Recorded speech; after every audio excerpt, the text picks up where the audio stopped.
It's strange how trust can make you blind to the small things. For most of our marriage, I never second-guessed Anna's stories. If she said she was tired, I believed her. If she said she was busy at work, I didn't question it. That's what marriage is supposed to be, a partnership built on trust so solid you don't even notice it anymore. For years, our life was steady. We weren't perfect, but we had routines that made sense. Dinner together most nights, weekend chores split between us, vacations planned months in advance. We had inside jokes and little rituals, like how she always called me when she was on her way home, or how we'd both complain about our offices over a glass of wine in the kitchen. The first time I noticed a change, it was subtle. She came home later than usual, saying she had stayed behind to finish a project. Normally, she'd be exhausted after long hours, cranky, hungry, wanting to vent. But that night, she was almost cheerful. Her makeup still fresh, her smile a little brighter than I expected.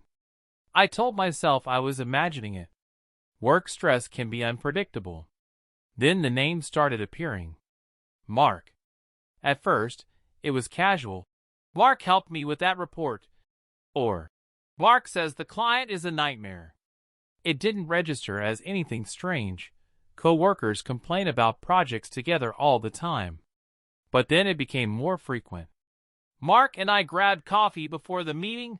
Mark thinks we should try a different approach. Soon, her stories about work seemed to orbit around him, and I realized I didn't know any other colleague's name anymore. I brushed it off as a phase.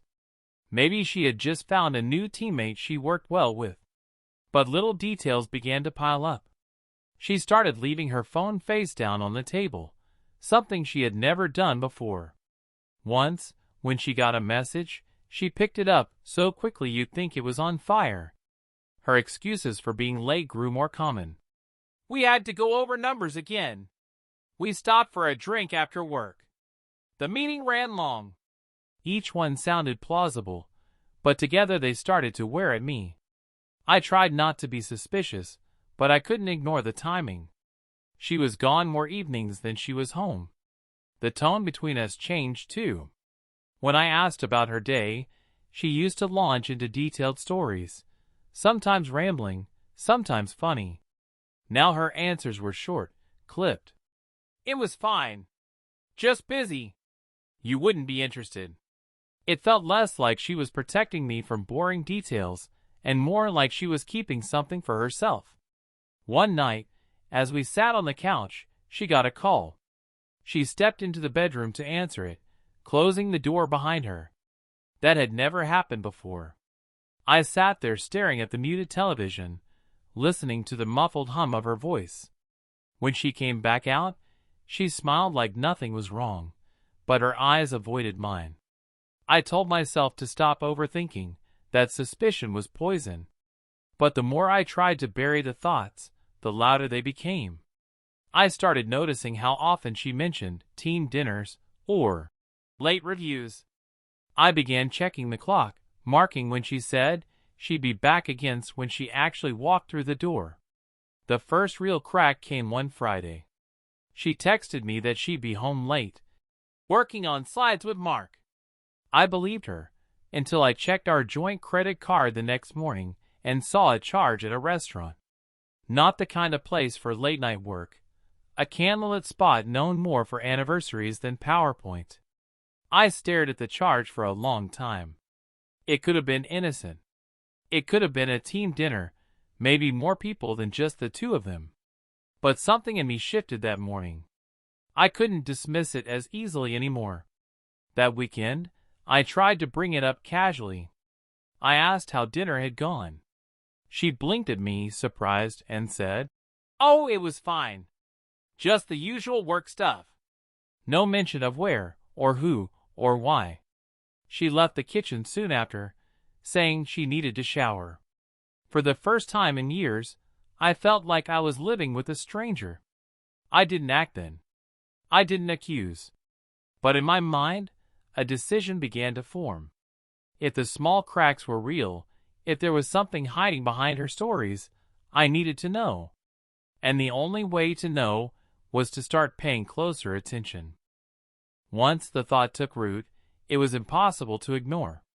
I didn't want to become the kind of husband who snoops, who checks every detail like a detective. But when trust starts to fray, you either patch it or you test its strength.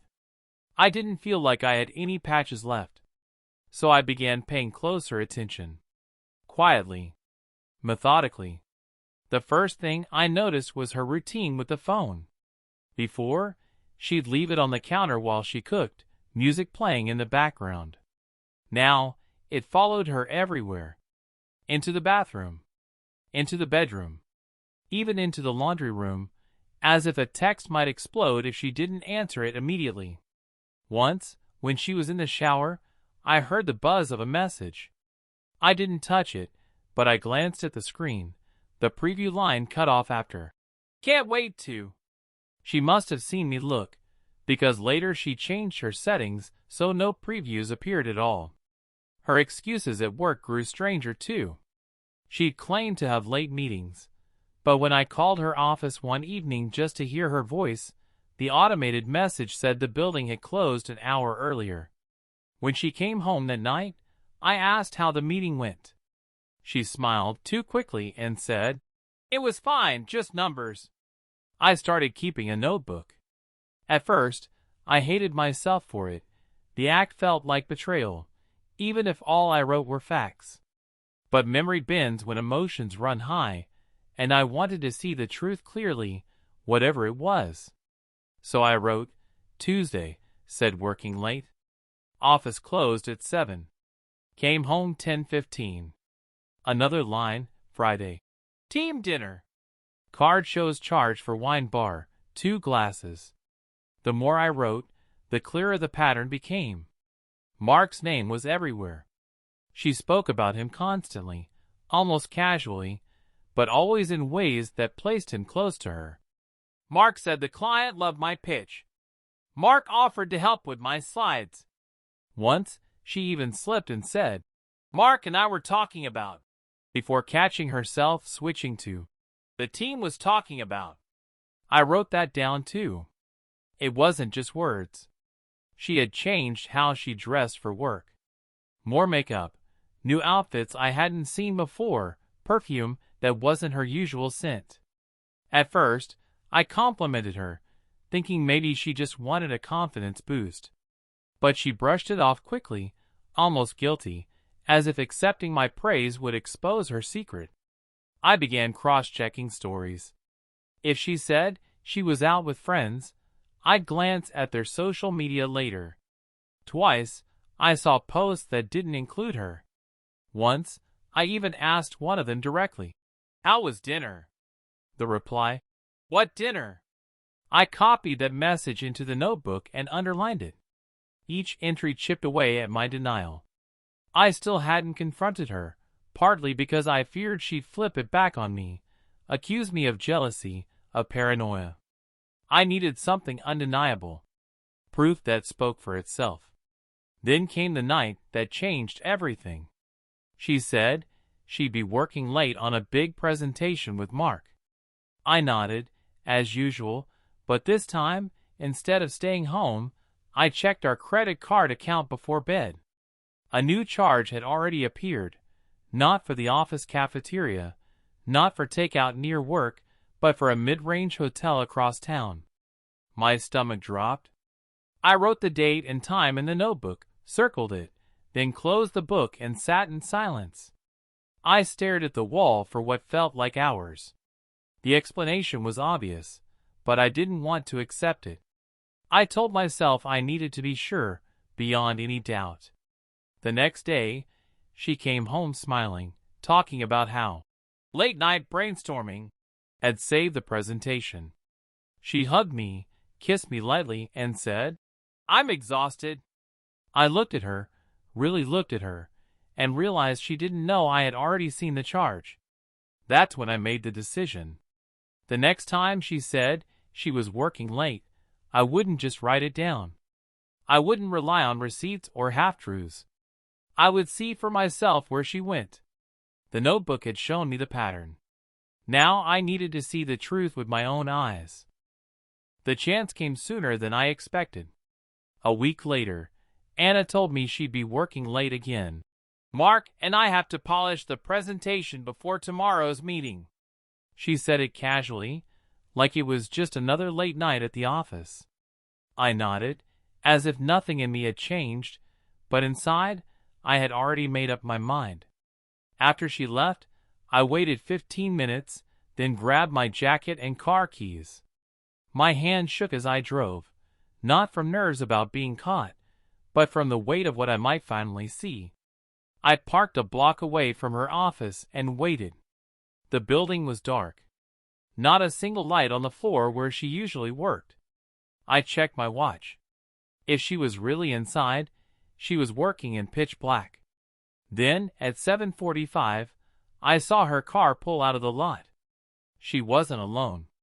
Even from a distance, I recognized Mark's silhouette in the passenger seat. They drove together through downtown, laughing, heads close in conversation. I followed at a careful distance, my headlights low, my pulse hammering. They didn't head toward another office or a client's building. They drove across town and pulled into the parking lot of the same mid-range hotel I had seen on the credit card bill. I stopped 2 blocks away and walked the rest of the distance, keeping to the shadows. From across the street, I saw them get out of the car. She adjusted her blouse in the window reflection. He reached over and touched her arm, his hand lingering. Then, without hesitation, they walked into the hotel together. I stood there long enough to feel the cold night air bite through my jacket. Long enough for the truth to settle like a stone in my stomach.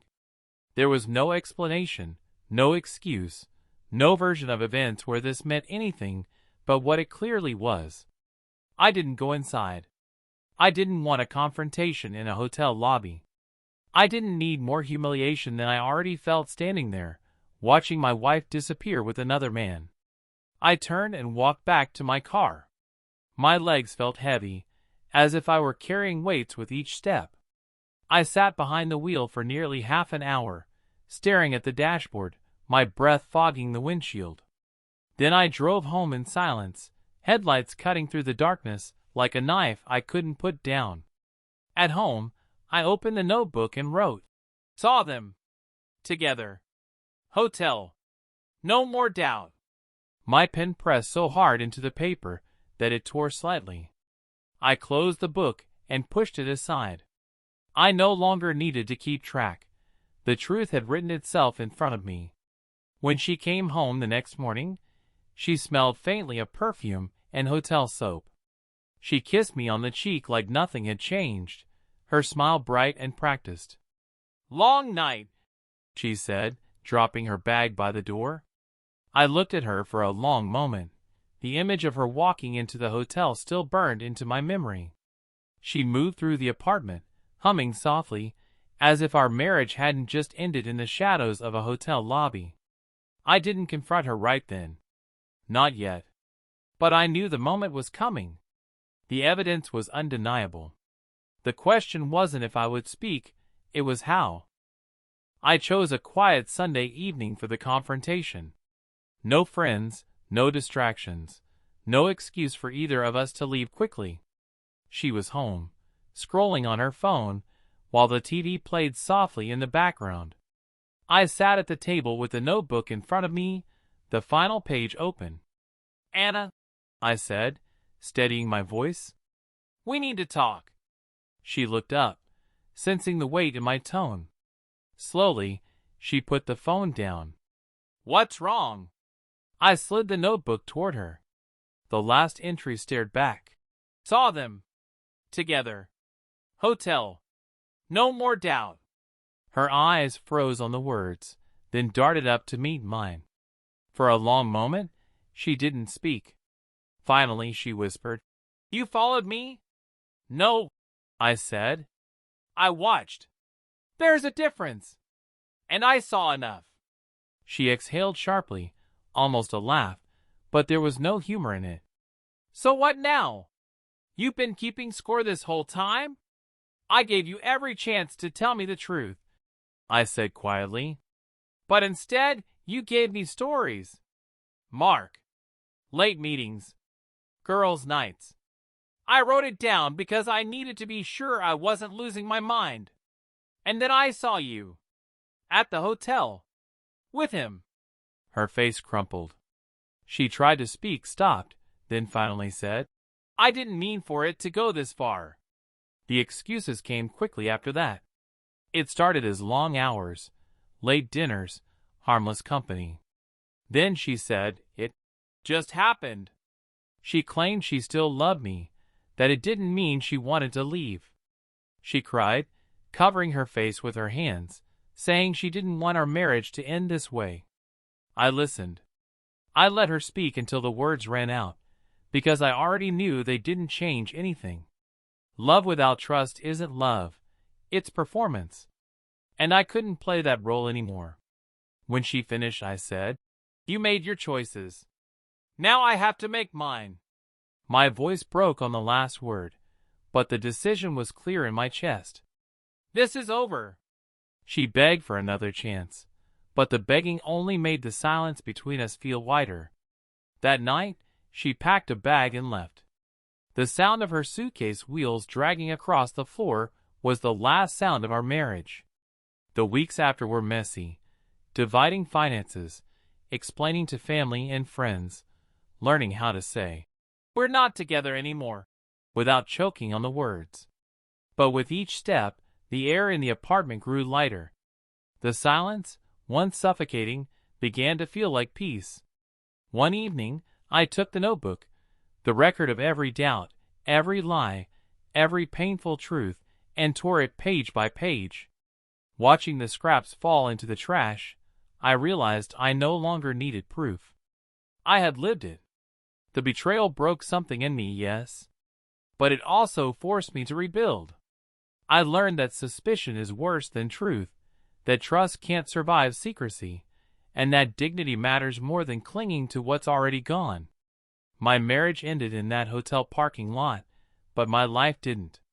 It began again, harder, clearer, and honest.